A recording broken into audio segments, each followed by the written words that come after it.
નમસ્કાર મિત્રો, પેરના ન્યૂઝમાં આપનું સ્વાગત છે। ખેડા જિલ્લાના નડિયાદમાંથી ગાંજાની ખેતી ખેડા એસઓજીએ પકડી પાડી। કોલેજ રોડ ઉપરના દાવલિયાપુરા વિસ્તારમાં એક ખેતરમાંથી ગાંજાની ખેતી ઝડપાઈ।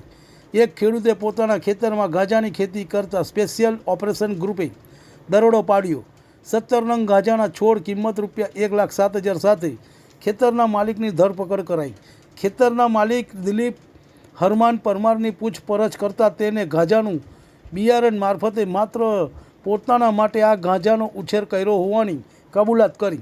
પોલીસે ખેતર માલિક સામે કાયદેસરની કાર્યવાહી હાથ ધરી ગુનો નોંધી વધુ તપાસ હાથ ધરી છે।